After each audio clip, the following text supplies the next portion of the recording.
Oh, what's up mga idol? Problema po ng cellphone na gagawin natin ngayon ay tatlo po itong pinaayos ng may-ari mga idol. At ito na nga mga idol, chinik natin. So, ang isa po ay Samsung.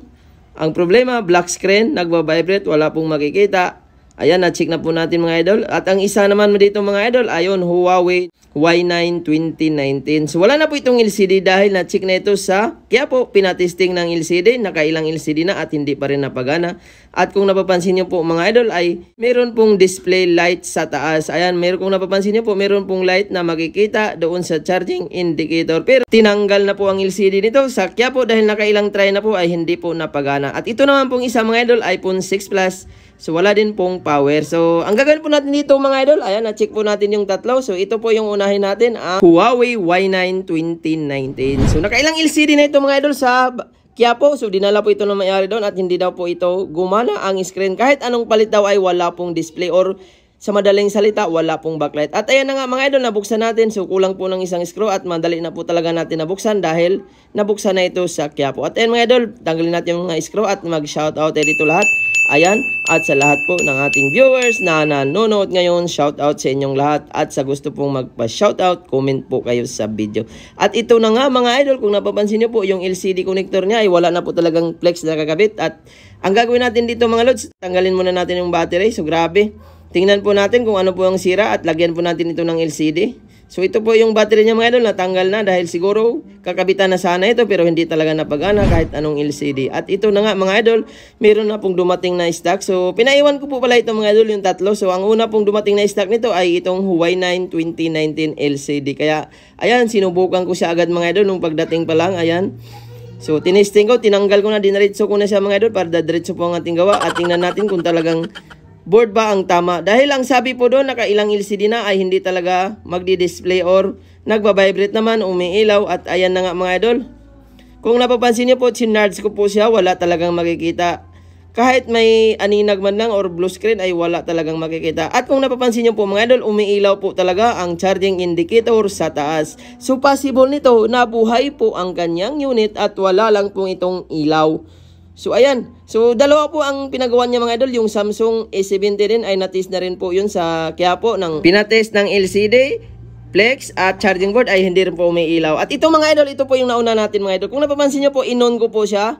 At ayan mga idol, tingnan natin, ayan, nawala rin po yung ilaw sa taas. So possible na nag-on po siya mga idol at tingnan natin kung babalik ba ang ilaw. At kapag umiilaw yan mga idol, ibig sabihin nagtutuloy po ang model. At ayan, antayin po natin mga idol kapag lumabas po ang light indicator. Ayan, lumabas po siya. So inuna po natin mga idol. So nag-una po yan. Ang problema lang talaga ay wala pong backlight. So paano ba ito gawin ang backlight nito mga idol? So grabe, nakailang LCD na po ito sa Quiapo at talagang hindi din mapagana. At ayan, kung napapansin nyo po, tinesting ko rin po ng LCD at hindi rin po siya gumana.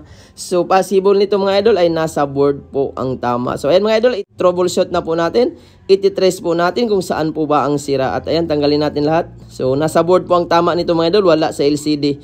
Kasi kung sa LCD po ang tama nito, doon pa lang sa Quiapo ay naayos na ito. Ito po yung motherboard niya mga lods. So ititrace po natin or ito-troubleshoot natin yung mga linya kung saan ba ang sira. Kung sa IC ba to or linya lang. At ayan mga idol, so tanggalin muna natin lahat yung camera. At ayan mga idol, so yan po yung LCD na ikakabit natin. At grabe mga idol, so abangan nyo po kung paano po natin ito ginawa. At para magkaroon po kayo ng idea kung paano ginawa. So ayan mga idol, una, tinester ko po yung linya ng backlight nito mga idol. So ayan, kung napapansin nyo po, yan po yung may linya po sa kabila at sa pinakalinya ng positive ng light niya mga idol ay wala pong linya. So dito banda yan mga idol, yung huli po nating tester ay talagang wala po siyang linya mga lods. So ang possible na ang problema nito ay yung pinakalinya ng lights.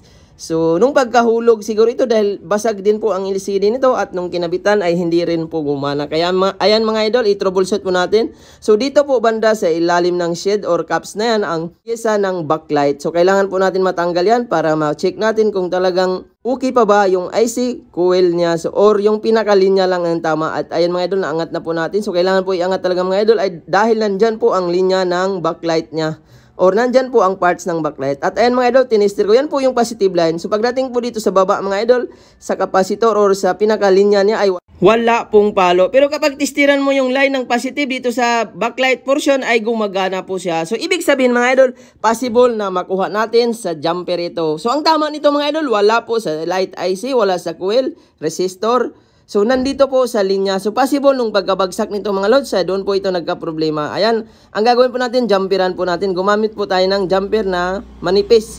0.1 po yan na jumper mga idol, ang sukat niya. Kaliit. So ayan mga idol.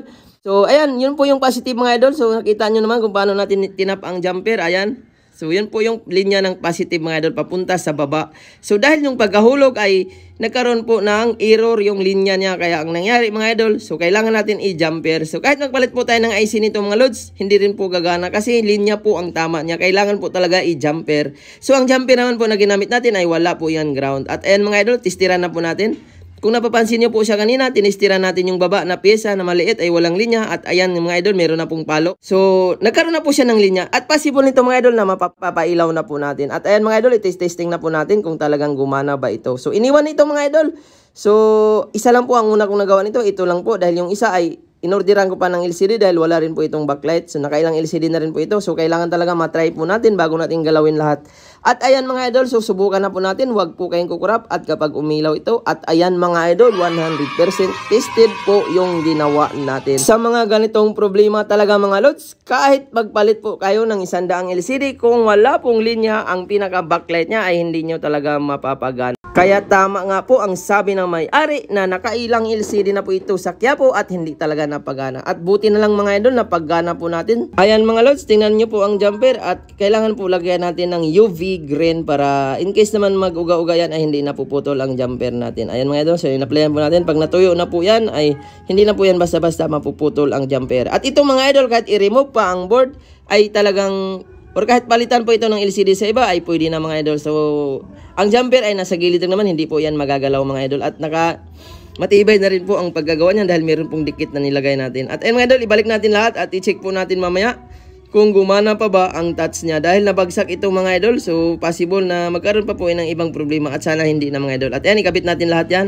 Fingerprint sensor po yan mga idol at ibalik natin yung mga screw at wag po kayong kukurap. Tingnan po natin mga lods kung magta-touch pa ba siya or may iba pa bang problema. At ayan mga idol, ibalik natin lahat ng screw para naman kumpleto siya. At ayun mga idol, kulang pa po pala ng isang screw ito. So kinumpleto na po natin para naman successful ang ating paggawa mga idol. So kulang po yan isa kanina at ayan, nilagyan ko na po mga idol. Free lang po yan. So Merry Christmas po sa inyong lahat at maraming salamat po sa lahat po ng nagtitiwala sa Jolpon TV noong 2023. Bago po tayo magtapos ngayong taon ay gusto ko pong pasalamatan ang lahat po ng ating subscribers at followers sa Facebook. Maraming salamat po sa inyong tiwala mga idol at sana suportahan pa po ninyo aking channel.